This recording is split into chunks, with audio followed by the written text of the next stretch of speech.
I think, listen, I'm willing to go as far as to say that because I didn't believe he'd get one.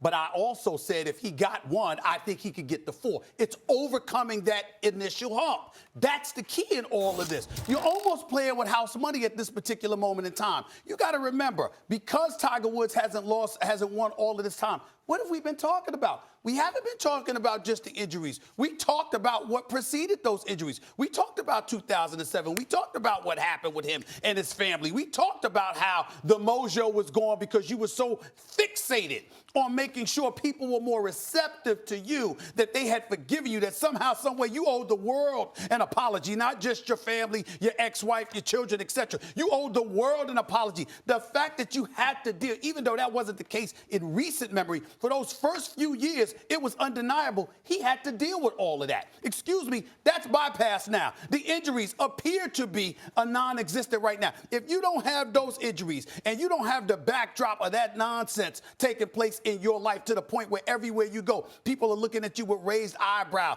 or with disgust and beyond. The golf community, remember how they treated him. Remember how they talked about him at times. Remember how often he apologized to those folks because of how he represented the sport and how much he had sullied the sport in his eyes. I'm saying when you have those demons working against you and you're dealing with all of that, the biggest challenge in the world is overcoming it the first time. Once you do that, now we get back to just golf. And to me, that's why I thought it would be, and I'm of the mindset, it would be toughest for him to capture another major than it would be for him to capture 4. The fact that I didn't think he would do yesterday. Yeah, I know. I'm having trouble keeping up with the swings. What are you talking about? Can't win 1. Now he's going to win 4. That's what I'm saying. I got you. But he demonstrated to you that he can do it over 4 days. It's about that. It was about that getting over the hump. Look, that to me, what is impressive to me about what Tiger just did is the irony of his career is that he became this icon that,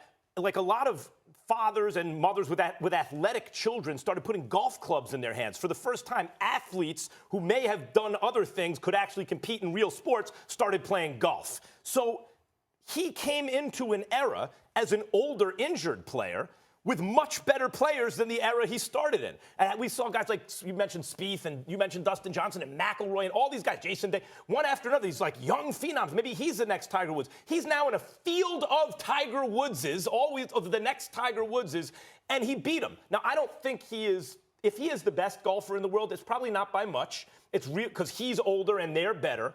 But the fact that he won 1, that's what really impresses me. So the question now is, can he win 3 more? Just to catch Nicklaus. I don't know about pass, it's 4 more. Can he win 3 more? I think, as I mentioned, Tom Watson, who is not Tiger Woods. You know, Tiger Woods has more talent than, he's in a group with who? Ben Hogan and Jack Nicklaus, right? There's the only guys you can really talk about in the upper, and maybe maybe in his career, overall greatness. If a couple days he can compete. I'm saying, especially if what you guys are saying is true, that in this field, they're intimidated by his presence, then yeah, I'm going to say he's going to win 3 more majors before he's done. I disagree with both of you. And I don't like the swings I have to keep up with. I can't believe I have to come out here and argue against you or against Michael Collins, which I did on Friday filling in for you guys, that he'd win another major. Everybody told me he'll never do it again. I said, yes, he will. But now I do not think he will win 3 to catch Jack Nicklaus. And you're in the video. You know that, you're in the video. Tiger sitting there watching his doubters talking about, he's done, you're washed, he's a former golfer, he'll never do it again, this and that. He's watching you, Stephen A. He's watching you, tell him he can't. Well, he just sits up. Usually are watching me, but go ahead. Go ahead. And now you're out here saying he's going to win 3. He's going to catch Jack Nicklaus. I get it. I understand your argument. Okay. Basically, you've made the icebreaker argument. He won the first. That was the hardest. Now he's back. Now we're rolling. Now we're off and running and chasing Jack. And here's my argument why that's not true. I don't think we're necessarily looking at the Tiger of old. Even though we just had this argument about intimidation and that you can be intimidated, I certainly believe that, and Tiger can intimidate people, I don't think it's going to happen to this field. I don't think it's going to happen to Brooks Koepka. I don't think it's going to happen to Dustin Johnson and Justin Thomas. This field, as you point out, Max, is stacked. And I thought Tiger would win because he's in the field. But because the field exists, I can't give him 3 more. In the old days, he dominated. He lapped the field. He has a lot of time, Will. He ran out this year.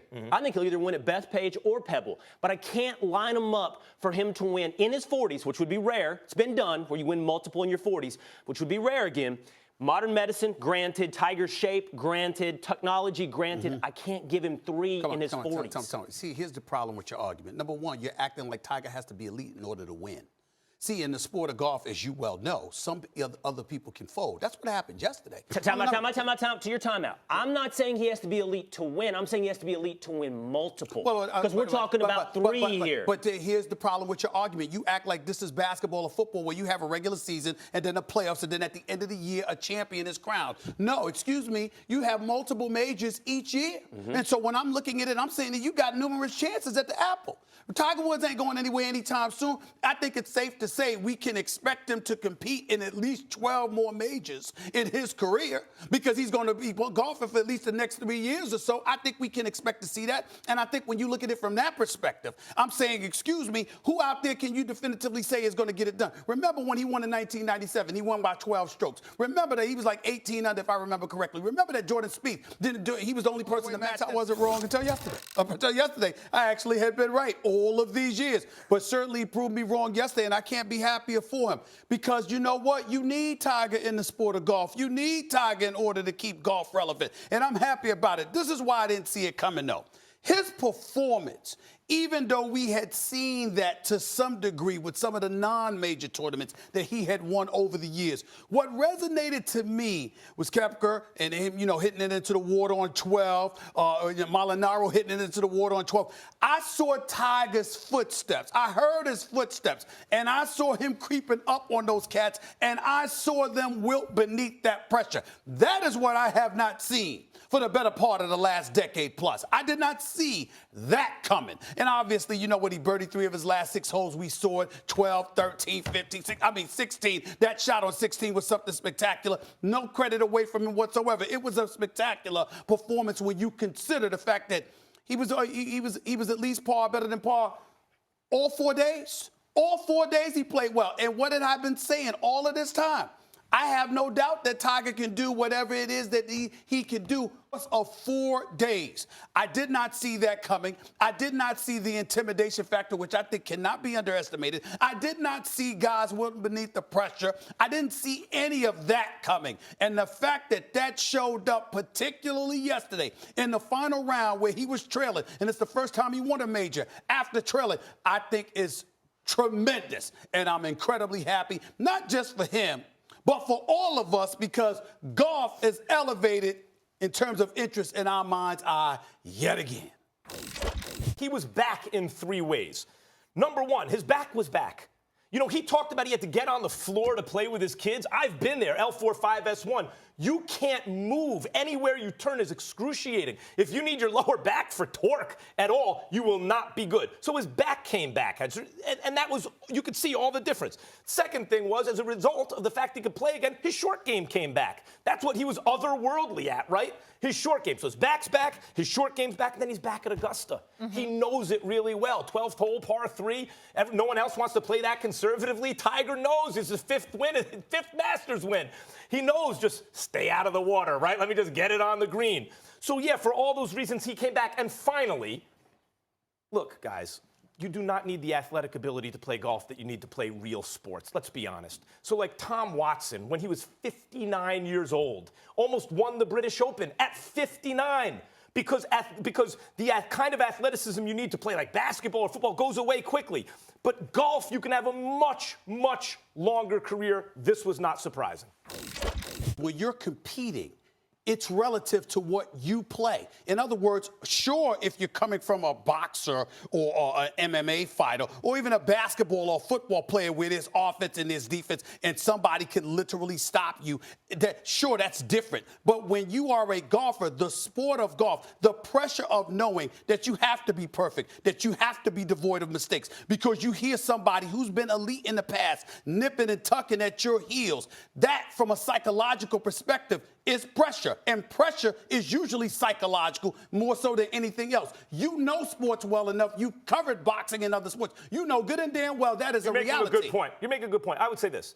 if there was a competition to hit the bag perfectly, and you had to fight, you were competing against Floyd Mayweather, you would feel some pressure because you know Mayweather's not going to make any mistakes. But I'm sorry, in the context of sports, I am comparing that to if you have to fight Floyd Mayweather, and those mistakes are going to result in you getting your face punched. Well, you have been one of the people on the record stating that sometimes the biggest opponent is yourself, because psychologically it can weigh on you. Many occasions you sat right in this chair on national television, and you've alluded to that. If anything epitomizes that, it's the sport of golf. You can't ignore the fact that, Tiger Woods, oh my goodness, it's 2-70. There have been better scores in the history in terms of the final round, but nevertheless, if you're Koepka, if you're Molinari, you've got a 2-stroke lead if you're Molinari, and you see Tiger, damn it, Friday's here, Saturday's here. He won't go away. Right. This is a 14-time champion going for 15. This is a guy that we've talked about in the same breath as Jack Nicklaus, and oh my Lord, he's here. His back is not hurting. His knee is not hurting. Psychologically, he isn't warped anymore. He won't go you would away. agree.